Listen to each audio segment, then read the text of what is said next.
10 முன்பே அரியணை ஏற்றத்தை கர்ஜித்த அண்ணாவின் அரசியல் ஆரூடம். உதயசூரியன் சின்னத்தை கைப்பற்ற அண்ணா தீட்டிய அட்வான்ஸ் மாஸ்டர் பிளான். இந்தி திணிப்பை எதிர்த்து சின்னசாமி பற்ற வைத்த நெருப்பில் கொழுந்து விட்டு எரிந்த தமிழகம். திராவிட திமுக, தமிழ் தேசிய நாம் தமிழர் என எதிர் துருவங்களே கைகோர்த்த கூட்டணி.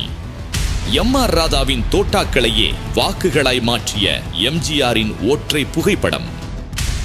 திமுகவின் முதல் மணிமுகுடத்திற்கு பின்னுள்ள வியூகங்களையும் தியாகங்களையும் ஆழமாக அலசுகிறது மிஸ்டர் பப்ளிக். அக்டோபர் 5ஆம் தேதி முதல் உங்கள் ஜெயச்சந்திரன் இப்பொழுது மிக பிரம்மாண்டமாக கீழ்கட்டளையில் ஆச்சி ராயல் குலோப் ஜாமுன் பேக்ஸ் 1 வாங்கினால் 1 இலவசம். மதுரையில 1957 ஒரு மிகப்பெரிய கூட்டத்துக்கு ஏற்பாடு பண்றாங்க. அந்த கூட்டத்துல யார பேச கூப்பிடலாம் அப்படின்னு சொல்லிட்டு ஒரு விவாதம் வருது. அந்த விவாதத்தோட முடிவுல அண்ணாவை சிறப்பு விருந்தினரா நம்ம பேச கூப்பிடலாம் அப்படின்ற மாதிரி முடிவு பண்றாங்க. அன்னைக்கு அண்ணாவை ஒரு கூட்டத்துக்கு பேச கூப்பிட்டாங்க அப்படின்னா அவருக்கு ஒரு தலைப்பு கொடுக்கறது வழக்கமா இருந்துச்சு. அந்த தலைப்புங்கிறது ரொம்ப சிம்பிளான தலைப்பா இருக்கும்.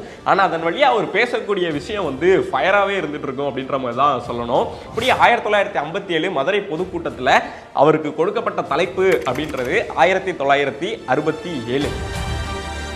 1967 அப்படின்றது 1967 நடைபெற போகக்கூடிய தேர்தலை குறிக்கக்கூடிய ஒரு தலைப்பா இருந்துச்சு. அந்த தேர்தல் இன்னொரு சாதாரண தேர்தல் தானே அப்படின்னு கடந்து போகக்கூடிய ஒரு தேர்தலா இல்லை. திமுக முதல் முறையா ஆட்சி கட்டில அமர வச்ச ஒரு தேர்தல். தமிழக தேர்தல் வரலாற்றிலேயே புரட்டி போட்ட ஒரு தேர்தல். தேசிய கட்சிகள்ல இருந்து திராவிட கட்சிகளுக்கு அதிகாரத்தை வாங்கி கொடுத்த ஒரு தேர்தல். மத்தியில பாஜக ஆட்சியில இருந்தாலும் சரி, காங்கிரஸ் ஆட்சியில இருந்தாலும் சரி, அவங்க அமர்ந்திருக்கக்கூடிய நாற்காலியில் உள்ள கால்களை வலுவிழக்க செய்யறதுக்கும் கிடுகிடுன்னு நடுங்க செய்யறதுக்குமான முன்னுரை எழுதப்பட்ட தேர்தல் 1967 தான்.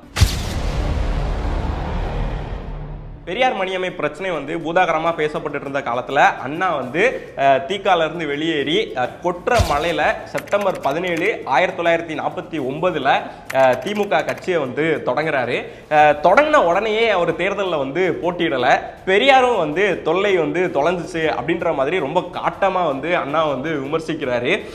வெளியே வந்த உடனே நம்ம தேர்தலில் நின்னோம்னா இந்த தேர்தலில் நிக்கிறதுக்காக தான் அண்ணா வெளியே போயிருக்காருன்னு சொல்லிட்டு பெரியார் இன்னுமே காட்டமா விமர்சிப்பாரு.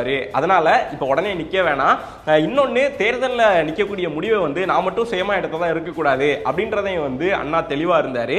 அதுக்கான தருணத்தையுமே அண்ணா முன்கூட்டியே ஒரு திட்டங்களோட வகுத்து வச்சிருந்தாரு அப்படின்ற மாதிரி தான் சொல்லணும். 1956 திமுகவோட 2வது மாநில மாநாடு திருச்சியில் மிகப்பெரிய அளவில் நடக்குது. ஆயிரக்கணக்கான மக்கள் அந்த மாநாட்டில் கூடுறாங்க. அப்போ திமுகவோட கொடிக்கலர் இருக்குல்ல, சிவப்பு கருப்பு, அந்த 2 பெட்டியையுமே அந்த திமுக மாநாட்டில் வைக்கிறாங்க. அன்னைக்கு மாநாடுக்கு நீங்க சும்மாலாம் போக முடியாது, டிக்கெட் வாங்கிட்டு தான் மாநாட்டில் போய் கலந்துக்கிற மாதிரி இருக்கும். அப்படி அன்னைக்கு டிக்கெட் வாங்கிட்டு உள்ள போனவங்களை திமுக தேர்தலில் போட்டியிடலாமா வேணாமா அப்படின்றத நீங்களே முடிவு பண்ணுங்க. போட்டியிடலாம் அப்படின்னு சொல்றவங்கலாம் சிவப்பு பெட்டியில உங்களோட டிக்கெட்டை போடுங்க, வேணாம் அப்படின்னு சொல்றவங்கலாம் கருப்பு பெட்டியில உங்களோட டிக்கெட்டை போடுங்க அப்படின்ற மாதிரி சொல்றாங்க. அதுல கிட்டத்தட்ட 57,000 பேர் சிவப்பு பெட்டியில டிக்கெட்டை போட்டு நீங்க போட்டியிடலாம் அப்படின்ற மாதிரி ஆதரவு தெரிவிக்கிறாங்க. பெரும்பான்மை அடிப்படையில் அண்ணா அந்த மாநாட்டிலேயே நம்ம தேர்தலில் போட்டியிடுவோம் அப்படின்றத அறிவிக்கிறாரு. அந்த போட்டியிடுறதுக்கான அந்த முடிவை அவர் எடுக்கிறதுக்கு முன்னாடியே தன்னோட தம்பிகளை சில தேர்தல்களில் அண்ணா போட்டியிட வச்சுட்டு தான் இருந்தாரு. அதே நேரத்தில் அந்த உதயசூரியன் சின்னம் அதுக்கான வேலையுமே அண்ணா ஏற்கனவே தொடங்கி இருந்தாரு. அதான் சொன்னேன்ல, ஏற்கனவே அண்ணா பக்கா பிளான் படி போகக்கூடிய ஒரு பிரில்லியண்டான ஆள் அப்படின்றதுக்கு இந்த உதயசூரியன் சின்னத்தை அவர் வாங்குற அந்த விஷயம் ரொம்பவே எக்ஸாம்பிளா இருக்கும் அப்படின்ற மாதிரி தான் தோணுது. கோவிந்தசாமி படையாட்சி அப்படின்றவர்கிட்ட தான் உதயசூரியன் சின்னம் அப்படின்றது இருந்துச்சு. இந்த கோவிந்தசாமி படையாட்சி 1948 வன்னியகுல சத்திரியர் கட்சி அப்படின்னு சொல்லிட்டு ஒரு கட்சி வச்சிருந்தாரு. அந்த கட்சியை பேரை மாற்றி 1951 தமிழ்நாடு உழைப்பாளர்கள் கட்சி அப்படின்ற மாதிரி மாத்துறாரு. அந்த கட்சியோட தலைவராக ராமசாமி படையாட்சி இருக்காரு. செயலாளராக கோவிந்தசாமி படையாட்சி அவர் இருக்காரு. இவங்க சுதந்திரம் அடைஞ்சதுக்கு அப்புறமா நடந்த முதல் தேர்தல், அதாவது 1952 தேர்தலில் வந்து இந்த கட்சி வந்து போட்டியிடுறாங்க. போட்டியிட்டதில் 15 சட்டமன்ற உறுப்பினர்கள் அவங்களுக்கு கிடைக்கிறாங்க, ஒரு 7 நாடாளுமன்ற உறுப்பினர்களுமே அவங்களுக்கு கிடைக்கிறாங்க. அப்போ அவங்க நின்ன சின்னம் அப்படின்றது சேவல் சின்னம். இந்த ராமசாமி படையாட்சி வந்து காங்கிரஸ்ல வந்து ஒரு அசோசியேட் மெம்பரா தன்னை இணைச்சிட்டு வந்து செயல்பட்டு வந்துட்டு இருந்தாரு. அதே மாதிரி கோவிந்தசாமி படையாட்சி வந்து திமுக வந்து அப்ப கட்சி கிடையாது, இயக்கமா தான் இருந்துச்சு. ஸோ அந்த இயக்கத்துல சேர்ந்து தன்னுடைய வேலைகள் எல்லாத்தையுமே பண்ணிட்டு இருந்தாரு. 1954ல ராமசாமி படையாட்சி வந்து தன்னை வந்து முழுமையா காங்கிரஸ்ல வந்து ஈடுபடுத்தி காமராஜர் வந்து முதலமைச்சர் ஆனதுக்கு அப்புறமா அவருடைய அமைச்சரவையிலேயே வந்து அமைச்சராகவும் ஆகிடுறாரு. அதே நாள்ல இந்த தமிழ்நாடு உழைப்பாளர்கள் கட்சியை வந்து கலைக்கவும் செஞ்சிடுறாரு. கலைச்சதுக்கு அப்புறமா தமிழ்நாடு உழவர் கட்சி அப்படின்ற ஒரு கட்சியை வந்து கோவிந்தசாமி படையாட்சி வந்து ஆரம்பிக்கிறாரு. இந்த இடத்துல தான் அண்ணாவோட பிரில்லியன்ஸ் அப்படிங்கிறது எந்த அளவுக்கு நுட்பமா வேலை செய்யுது அப்படின்றத வந்து நம்ம புரிஞ்சுக்கணும். ஏன் அப்படின்னா ராமசாமி படையாட்சி வந்து கட்சியை கலைச்ச உடனே இந்த கட்சியை வந்து நம்ம தக்க வைக்கணும் அப்படின்றதுக்காக கோவிந்தசாமி படையாட்சியை கூப்பிட்டு வேற ஒரு பேர்ல இந்த கட்சியை வந்து நீங்க ஆரம்பிங்க, அதுக்கு வந்து ஒரு தனி சின்னத்தை கேளுங்க அப்படின்ற மாதிரி அண்ணா வந்து ஒரு அறிவுறுத்தலை வந்து பண்றாரு கோவிந்தசாமி படையாட்சிக்கு. அண்ணாவுடைய அறிவுறுத்தலின்படி உழவர் கட்சி அப்படிங்கிறத வந்து கோவிந்தசாமி படையாட்சி ஆரம்பிக்கிறாரு. அவருக்கு வந்து உதயசூரியன் சின்னத்தை வந்து தேர்தல் கமிஷன்ல இருந்து ஒதுக்குறாங்க. அப்புறம் உள்ளாட்சி தேர்தலில் வந்து போட்டியிடுறாங்க. அந்த உள்ளாட்சி தேர்தலில் அண்ணாவோட அனுமதியை பெற்று நம்ம அன்பில் மகேஷ் அவர்களுடைய தாத்தா இருக்கார்ல, அன்பில் தர்மலிங்கம், அவரும் வந்து போட்டியிடுறாரு. இந்த தேர்தல்லாம் முடிஞ்சதுக்கு அப்புறமா 1957ல் வந்து திமுக வந்து நேரடியாக வந்து களத்தில் வந்து போட்டி போட வராங்க. அப்போ தேர்தல் கமிஷனுக்கு வந்து ஒரு விஷயத்தை வந்து அண்ணா எழுதுறாரு. என்ன அப்படின்னா, உதயசூரியன் சின்னத்தையே எங்களுடைய சின்னமா வந்து நீங்க தரணும். ஏன் அப்படின்னா எங்களுடைய தோழர்கள் வந்து இதுக்கு முன்னாடி நடந்த தேர்தலில் வந்து உதயசூரியன் சின்னத்துல தான் போட்டி போட்டு வெற்றியும் பெற்றிருக்காங்க. அந்த சின்னத்துக்கு உரிமையாளராக இருக்கக்கூடிய கோவிந்தசாமி படையாட்சியும் எங்க கட்சியில தான் வந்து இருக்காரு. ஸோ அதனால நீங்க வந்து இந்த உதயசூரியன் சின்னத்தை வந்து எங்களுக்கு ஒதுக்கணும் அப்படின்ற மாதிரி சொல்றாங்க. தேர்தல் கமிஷனும் அண்ணாவுடைய கோரிக்கையை ஏற்று உதயசூரியன் சின்னத்தை வந்து திமுகவுக்கே ஒதுக்குறாங்க. இந்திய அரசியல் வரலாற்றிலேயே ஒரு கட்சி அங்கீகாரம் பெற்றதுக்கு அப்புறமா கொடுக்கப்பட்ட சின்னத்தை இதுவரைக்கும் இழக்காத ஒரு கட்சி வந்து திமுகவா தான் இருந்துட்டு இருக்கு. அதாவது 1957 தேர்தலில் தொடங்கி கடைசியா நடந்த தேர்தல் வரைக்கும் ஒரு கட்சி ஒரே சின்னத்தை அரை நூற்றாண்டுக்கும் மேலாக தங்களுடைய சின்னமா வச்சிட்டு இருக்கு அப்படின்னா அது வந்து திமுக மட்டும்தான். 1950 வந்து இந்திய அரசியல் சாசனம் வந்து ஏற்றுக்கொள்ளப்பட்டது. ஏற்றுக்கொள்ளப்பட்டதுக்கு அப்புறமா அடுத்த 15 ஆண்டுகள், அதாவது 1965 ஜனவரி 26 வரைக்கும் எல்லா மாநிலங்கள்லையும் ஆட்சி மொழியா வந்து ஹிந்தியும் இருக்கும் இங்கிலீஷும் இருக்கும் அப்படின்ற மாதிரி சொல்றாங்க. 1963ல புதிய ஆட்சி மொழி மசோதா அப்படின்றதையும் தாக்கலும் பண்றாங்க. அதாவது 1965 ஜனவரி 26க்கு அப்புறமா எல்லா கம்யூனிகேஷன்ஸும், அதாவது மத்திய அரசுக்கும் மாநில அரசுகளுக்கும் இடையில நடக்கக்கூடிய கம்யூனிகேஷன் எல்லாமே ஹிந்தியில மட்டும்தான் இருக்கும் அப்படின்ற மாதிரி சொல்றாங்க. இதை எதிர்த்து முதல்ல குரல் கொடுத்தது வந்து தமிழ்நாடு தான். இப்படி இந்தியை நீங்க ஆட்சி மொழியா கொண்டு வந்தீங்க அப்படின்னா எல்லா மாநிலங்கள்லையுமே ஹிந்தி தெரிஞ்சவங்க மட்டும்தான் ஆட்சியில் இருக்க முடியும் அப்படின்ற ஒரு நிலைமை வந்து ஏற்படும். அது மட்டும் இல்ல, மத்திய அரசு மாநில அரசு எல்லாத்துக்குமே கம்யூனிகேஷன் வந்து ஹிந்தியில மட்டும்தான் எல்லா தகவல் பரிமாற்றங்களுமே இருந்துகிட்டு இருக்கும். ஹிந்தி தெரிஞ்ச அதிகாரிகளை தமிழ் தெரிஞ்ச ஆட்சியாளர்கள் எப்படி கட்டுப்பாட்டில் வந்து வச்சிருக்க முடியும்? ஹிந்தி தெரிஞ்சவங்களுக்கு மட்டும்தான் அதிகமா வேலை கிடைக்கிற ஒரு சூழல் வந்து ஏற்படும். தமிழக சட்டமன்றத்தில் வந்து ஹிந்தி தெரிஞ்சவங்களோட ஆதிக்கம் தான் அதிகமா இருக்கும். மாநில சுயாட்சி அப்படின்றது வந்து பறிபோகும். இப்படி ஏகப்பட்ட விஷயங்களை வந்து லிஸ்ட் பண்ணி திமுக வந்து பயங்கரமா இதை எதிர்க்கிறாங்க. அண்ணா வந்து ஹிந்தி ஆட்சி மொழியா இல்லாத மாநிலங்கள்ல ஆங்கிலத்தை வந்து ஆட்சி மொழியிலிருந்து அகற்றுறதுக்கு முன்னாடி அவங்க கிட்ட பெர்மிஷன் கேட்கப்படும் அப்படின்னு நேரு சொன்ன வார்த்தை இருக்குல்ல, அது வந்து காத்துல அப்படியே கைவிடப்பட்டது அப்படின்னு சொல்லிட்டு நேரு வந்து பயங்கர காட்டமா வந்து விமர்சிக்கிறாரு. இந்த விமர்சனங்கள் எல்லாம் மிகப்பெரிய அளவுல போராட்டங்கள், முற்றுகைகள், இந்த மாதிரி பல பேரணிகளை வந்து உருவாக்குது. 1967ல ஆட்சியை வந்து திமுக பிடிக்கிறதுக்கு ஒரு முக்கியமான காரணமாகவும் இந்த மத்திய அரசினுடைய இந்த அறிவிப்பு ஒரு விதையாகவே இருந்தது. அரியலூர் மாவட்டம் கீழப்பழவூர் அப்படின்ற ஒரு கிராமத்தில் வந்து சின்னசாமி அப்படின்ற ஒரு பையன் இருக்கான். அந்த பையன் 5வது வரைக்கும் தான் படிச்சிருக்கான். அதுக்கப்புறமா படிப்பை பாதியிலே நிறுத்திட்டு வந்து விவசாயம், இந்த நெசவு வேலை பார்க்கறது, இந்த மாதிரி விஷயங்களில் வந்து ஈடுபட ஆரம்பிச்சிட்டான்.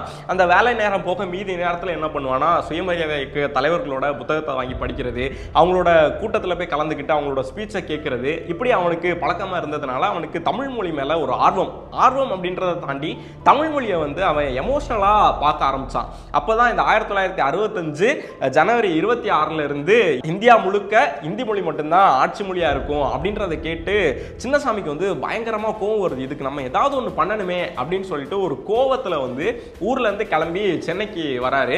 அப்போ அன்னைக்கு முதலமைச்சராக இருந்தது வந்து பக்தவச்சலம் அப்படின்றவர். பக்தவச்சலம் வந்து டீனர் ரயில்வே ஸ்டேஷன்ல இருந்து போகும்போது அவரை பார்த்து நேர ஓடி போய் அவர் காலில் விழுந்து, தமிழை எப்படியாவது காப்பாத்துங்க, இந்தி திணிப்பை வந்து தடுத்து நிறுத்துங்க, அது ஆட்சி மொழியா இருக்கக்கூடாது, இந்திக்கு இருக்கக்கூடிய உரிமை வந்து தமிழுக்கு கிடையாதா அப்படின்ற மாதிரி ஏகப்பட்ட கேள்விகளை வந்து கேட்டுக்கிட்டே வந்து அவர் காலில் விழுந்து ரொம்பவே எமோஷனலா வந்து கத்துறாரு. இந்த பக்தவச்சலம் வந்து அவர் அலட்சியமா பார்த்துட்டு, இந்த பைத்தியக்காரனை வந்து உடனே கைது பண்ணுங்க அப்படின்னு சொல்லிட்டு போயிடுறாரு. சின்னசாமியை வந்து அந்த இடத்துல கைதும் பண்றாங்க. அவரு வெளியே வந்ததுக்கு அப்புறமா ஊருக்கு கிளம்பி போறாரு. ஆனாலும் அவருக்குள்ள இருக்கக்கூடிய மனக்குமுறல்கள் வந்து அடங்கவே இல்லை. பல பத்திரிகைகளை வந்து தொடர்ந்து படிக்கக்கூடிய ஒரு ஆளா வந்து இருந்துகிட்டு இருந்தார்ல, அப்படி ஒரு பத்திரிகையில வந்து படிக்கிறாரு. எங்கேயோ ஒரு தென் வியட்நாம்ல அந்த அரசு நடத்தக்கூடிய அடக்குமுறைக்கு எதிராக புத்த பிக்குகள்லாம் சேர்ந்து தீக்குளிச்சிருக்காங்க. இந்த செய்தியை படிச்ச உடனே, ஓ, தீக்குளிச்சா இப்படி எங்கேயோ இருக்கக்கூடிய எங்கேயோ நடந்த ஒரு விஷயம் இங்கே வரைக்கும் கவனிக்கப்படுதுன்னா அப்போ நம்மளும் இதே மாதிரி பண்ணா என்ன அப்படின்னு சொல்லிட்டு அவருக்கு வந்து ஒரு யோசனை வந்து வருது.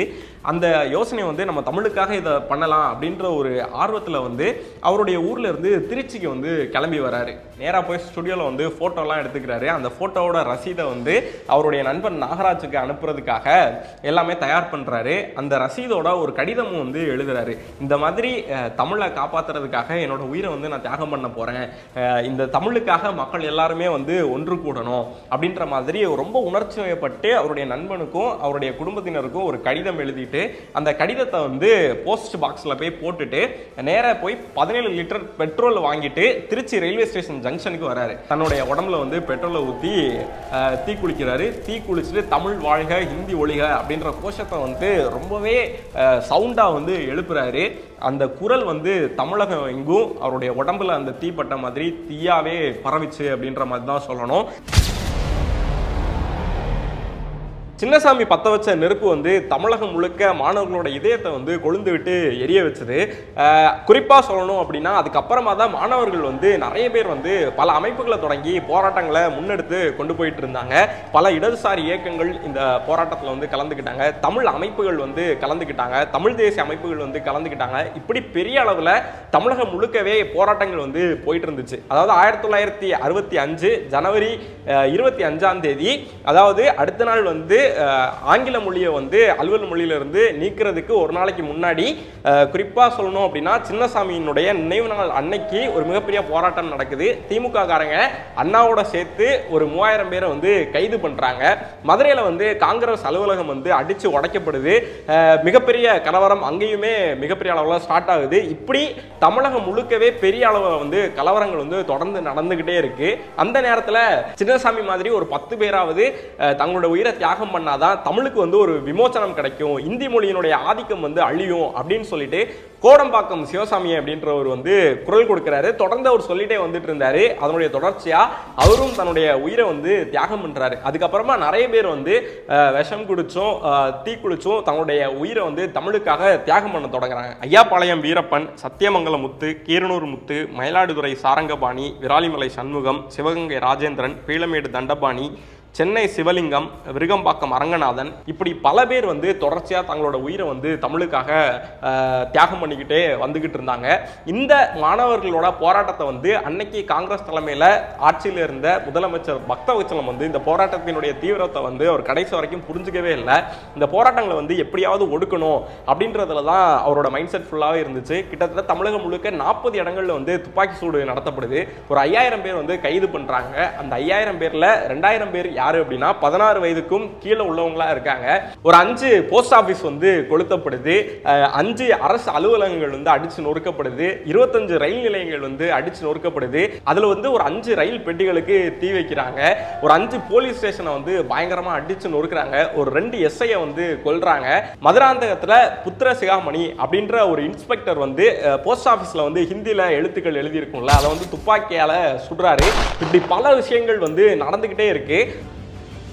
பிப்ரவரி 10ஆம் தேதியிலிருந்து மார்ச் 2ஆம் தேதி வரைக்கும் இந்த போராட்டங்கள் வந்து மாணவர்கள் வந்து முன்னெடுத்துட்டு போறாங்க. அந்த சமயத்துல தான் பிப்ரவரி 11ஆம் தேதி அன்றைக்கு பிரதமராக இருந்த லால் பகதூர் சாஸ்திரி வந்து வானொலியில ஒரு அறிவிப்பை வந்து வெளியிடுறாரு. என்ன அப்படின்னா, ஆங்கிலம் வந்து தொடர்ந்து அலுவல் மொழியா எல்லா மாநிலங்கள்லயும் இருக்கும் அப்படின்றது தான். அந்த அறிவிப்புக்கு அப்புறமா மாணவர்கள் வந்து தங்களுடைய போராட்டங்களை வந்து கொஞ்சம் கொஞ்சமா வந்து ஒத்தி வைக்கிறாங்க. ஒரு மார்ச் 7ஆம் தேதி போல அந்த மாணவர்கள் மீது போடப்பட்ட வழக்கு எல்லாத்தையுமே பின்வாங்குறாங்க. இப்படிதான் இந்த மிகப்பெரிய மொழி போராட்டம் அப்படிங்கிறது வந்து அன்னைக்கு ஓரளவுக்கு சமாதானமான ஒரு சூழலுக்கு வருது.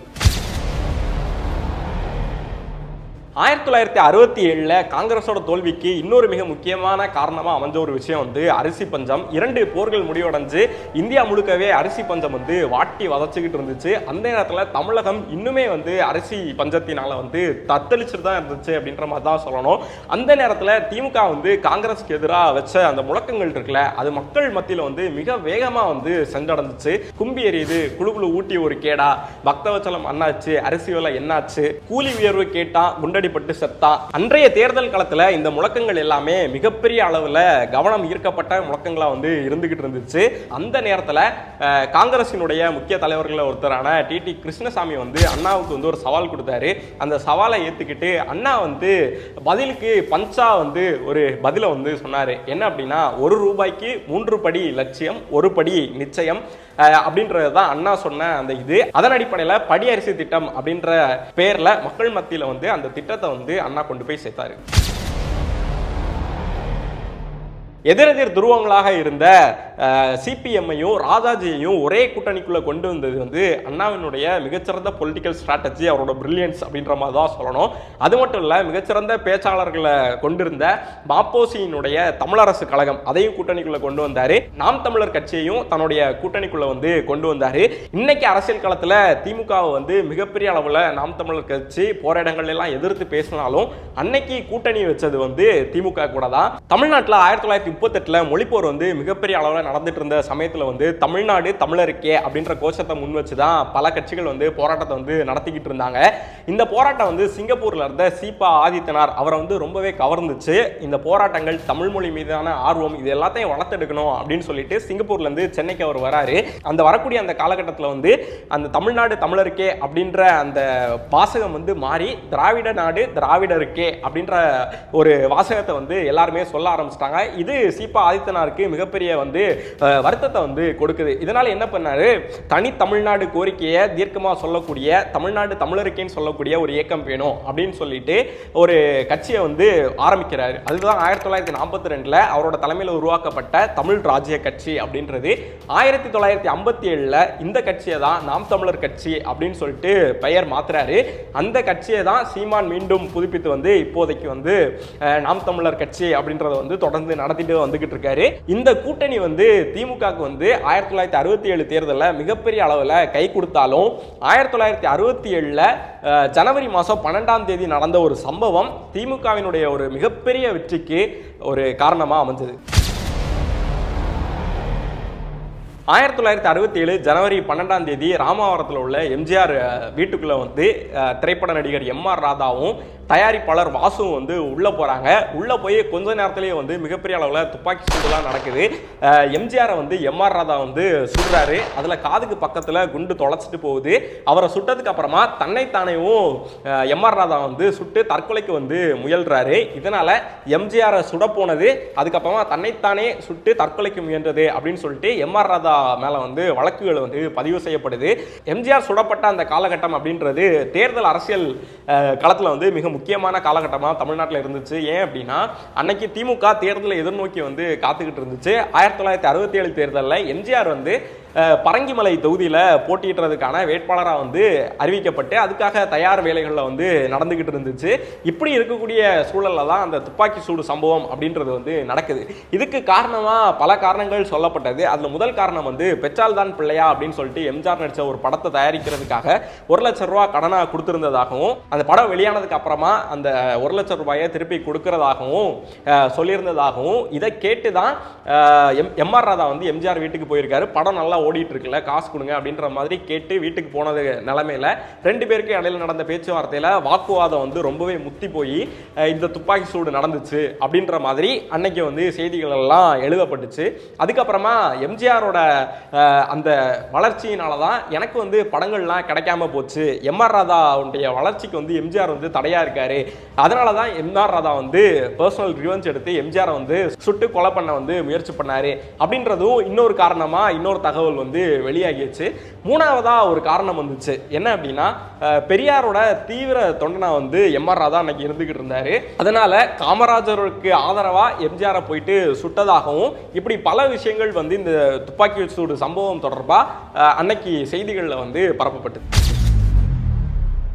எம்ஜிஆர் வந்து தேர்தல் பிரச்சாரத்துக்கு போக முடியாத ஒரு சூழல்லாம் அப்போ இருந்திருக்கும்ல. அப்போ டிஎம்கே என்ன பண்ணாங்க அப்படின்னா, எம்ஜிஆர் வந்து அந்த கழுத்தில் வந்து பெல்ட் போட்டிருப்பார்ல, அதை வந்து ஒரு புகைப்படமாக எடுத்து தமிழ்நாடு முழுக்க அந்த போஸ்டராக வந்து ஒட்டினாங்க. அது வந்து திமுகவுக்கு வந்து மிகப்பெரிய அனுதாப அலையம் வந்து ஏற்படுத்துச்சு. அதுக்கப்புறமா தேர்தல் வந்து 1967 நடந்துச்சு. அந்த தேர்தலில் 173 தொகுதிகளில் போட்டியிட்ட திமுக 138 தொகுதிகளில் அமோகமாக வெற்றி பெற்றுச்சு. அன்னைக்கு அண்ணா தமிழ்நாட்டினுடைய முதல்வராக ஆட்சி கட்டில போயிட்டு அமர்ந்தாரு. இந்த அமோக வெற்றி தான் புதிய வரலாற்றுக்கான அஸ்திவாரமா இன்னைக்கு வரைக்கும் பார்க்கப்பட்டு இருக்கு. தமிழ்நாட்டோட இன்னொரு முக்கியமான தேர்தல் கதையோட மிஸ்டர் பப்ளிக் நிகழ்ச்சியில வந்து உங்களை மீண்டும் சந்திக்கிறேன். நன்றி. அக்டோபர் 5ஆம் தேதி முதல் உங்கள் ஜெயச்சந்திரன் இப்பொழுது மிக பிரம்மாண்டமாக கீழ்கட்டளையில் ஆச்சி ராயல் குலோப் ஜாமுன் பேக்ஸ் 1 வாங்கினால் 1 இலவசம்.